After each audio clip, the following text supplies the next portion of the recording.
Hello everyone. तो आज हम बात करने वाले हैं इरेथ्रोमाइसिन टैबलेट के बारे में।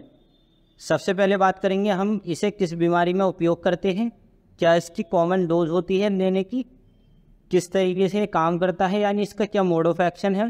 फिर इसके बारे में बात करेंगे इसके क्या क्या साइड इफ़ेक्ट होते हैं। उसके बाद इसकी लेने के क्या वार्निंग व प्रिकॉशन होते हैं, उसके बारे में हम 1 बाय 1 करके इस लेक्चर में समझेंगे। सबसे पहले बात करेंगे हम इसके इंट्रोडक्शन के बारे में। तो ये क्या होता है, ये एक एंटीबायोटिक टैबलेट है। इसका प्रयोग हम बहुत सारे बैक्टीरियल इन्फेक्शन को ठीक करने में करते हैं। दूसरा, इसकी क्लास की बात करें तो ये मैक्रोलाइड एंटीबायोटिक क्लास के अंडर आता है।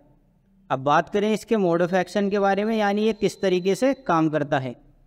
तो ये क्या करता है, बैक्टीरिया में उसकी जो प्रोटीन सिंथेसिस होती है उसको ये जा कर के रोकता है, जिससे कि बैक्टीरिया आगे ग्रोथ नहीं कर पाता और बैक्टीरिया मर जाता है। ये इसका मोड ऑफ एक्शन होता है।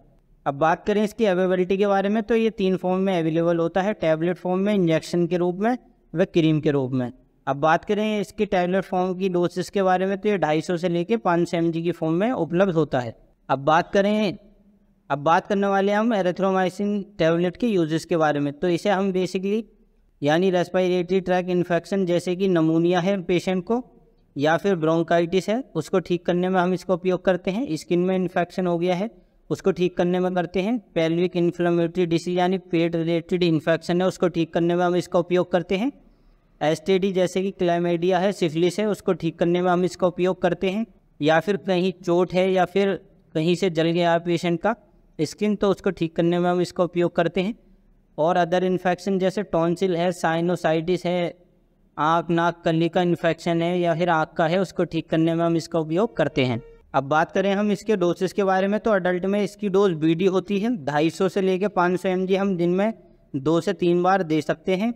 वहीं बात करें बच्चों में तो 15 से 50 mg पर kg बॉडी वेट के हिसाब से हम इसे दिन में 2 बार या 3 बार दे सकते हैं।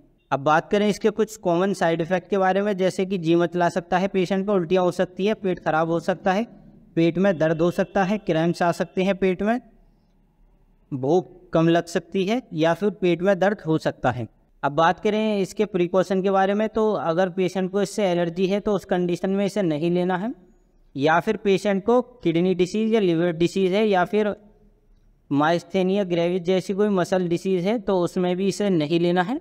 अगर ब्रेस्ट फीडिंग करा रहे हैं तो उस कंडीशन में भी इसे नहीं लेना होता है। अब बात करें बाज़ार में इसके अवेलेबल ब्रांडों के बारे में, तो ये एन्फ्रोसिन के नाम से उपलब्ध है, इरिथ्रोसिन के नाम से उपलब्ध होता है, एल्थोसिन के नाम से, इराइसिन के नाम से और एरिथ्रोसिन के नाम से ये इजीली बाज़ार में मिल जाता है।